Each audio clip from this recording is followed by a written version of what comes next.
Almost everything you've touched today started its life on a single island. Your phone, the car you drove, the server answering when you ask an AI a question.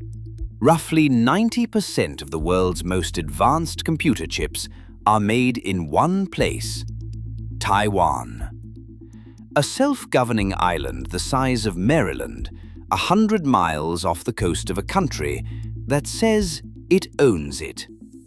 For years, people called that Taiwan's protection, the Silicon Shield. The idea was simple. Nobody would dare break the one factory the whole world runs on. Here's what nobody's telling you. In 2026, the people who control that choke point are quietly trying to take it apart, and the safest thing Taiwan owns may be on a clock. I'm Atlas. This is the Chokehold. Let me show you the narrowest point in the entire global economy. First, let's be honest about how narrow this actually is. Because it's narrower than the Taiwan headline. Taiwan makes about 60% of all the world's chips, but the chips that matter most, the leading edge, the 3 nanometer and 2 nanometer processors inside every AI accelerator, that's around 90%. And one company makes nearly all of them, TSMC, which alone runs about 70% of the global foundry business. So far, this is the story you've heard. Here's the part you haven't. TSMC can't make those chips alone. To print circuits a few atoms wide, you need a machine called an EUV scanner, extreme ultraviolet lithography. It costs more than a Boeing. It's arguably the most complex object humanity manufactures. And exactly one company on Earth makes it. A Dutch firm called ASML. 100% of the EUV market. There is no second supplier. There is no backup. So follow it down. The modern economy rests on advanced chips. Advanced chips rest on Taiwan. Taiwan rests on a handful of TSMC fabs. And those fabs rest on machines from one company in one country. That's not one choke point. That's a choke point inside a choke point inside a choke point. And the whole stack narrows to a point you could photograph. Quick aside, if mapping these hidden pressure points is your kind of thing, subscribing takes one click. We find the single point of failure behind the headline every week. Now, why hasn't anyone grabbed it? That's the theory of the Silicon Shield. The argument goes like this. Taiwan is so essential to the world economy that attacking it would be economic suicide for everyone, China included. One analysis puts the cost of a serious disruption to Taiwan's chip output at around $2.5 trillion a year in global losses. Not Taiwan's losses, the world's. And the dependency runs in every direction, including toward Beijing. China's own factories, its phones, its car makers, its AI labs still need chips that only Taiwan can make at scale. You don't bomb the supplier you can't replace. That's the comforting version. Here's the uncomfortable one. A shield only works while the other side believes the cost is unpayable. And China keeps rehearsing the day it stops believing that. Over the last year, Beijing has run blockade drills around the island. Missiles, dozens of warships, Coast Guard swarms, explicitly practicing how to choke Taiwan's ports without firing the first shot. Sound familiar? It's the Hormuz playbook.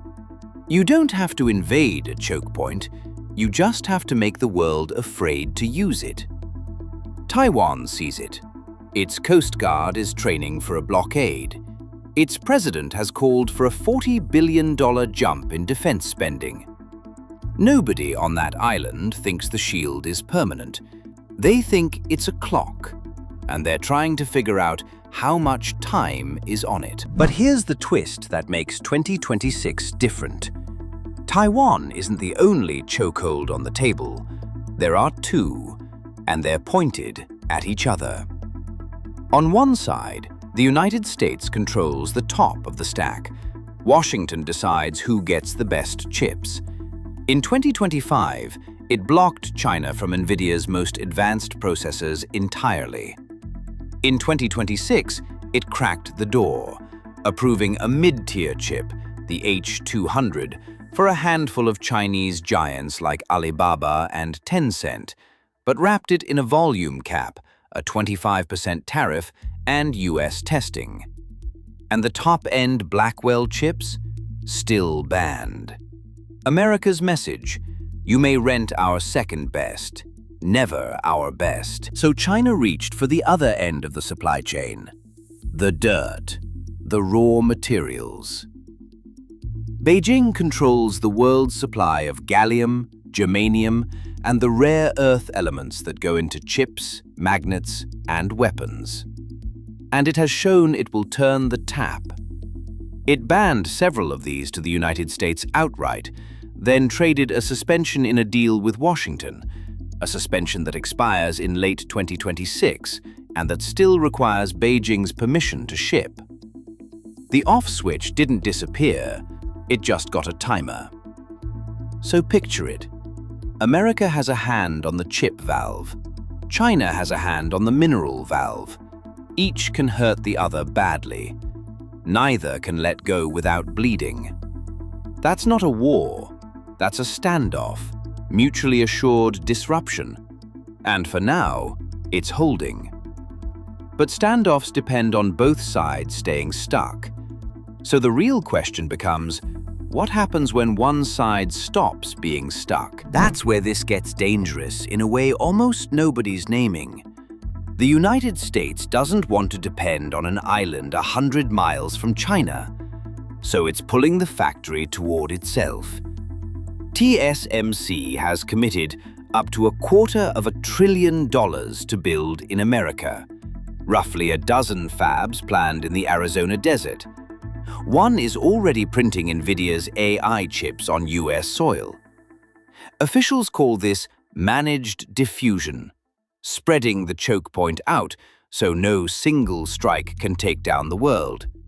And on paper, it sounds like pure safety. Here's the problem. The silicon shield only protects Taiwan, while Taiwan is irreplaceable.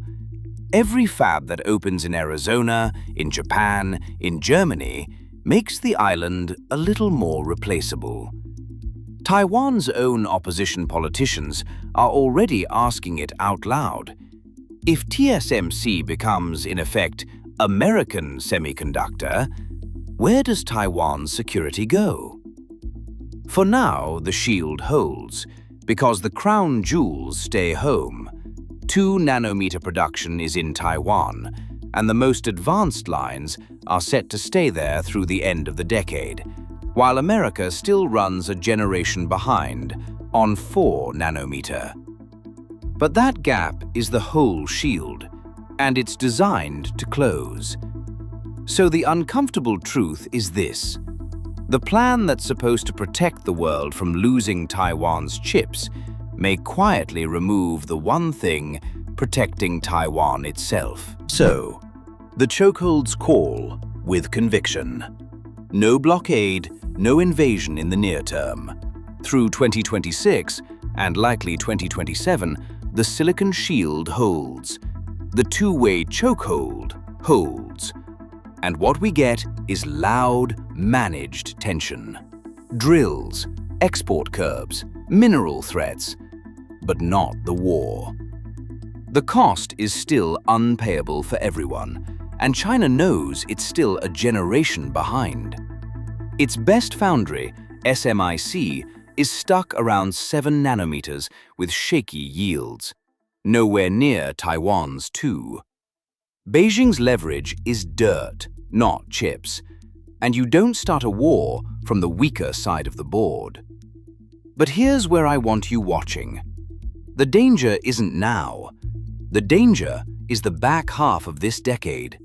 Once enough leading-edge capacity sits safely in Arizona and Japan, that disrupting Taiwan no longer takes the US economy down with it. That's the moment the shield thins. The most dangerous day for Taiwan isn't while it's indispensable. It's the morning after it stops being indispensable. Two things would flip this. Watch them both. 1.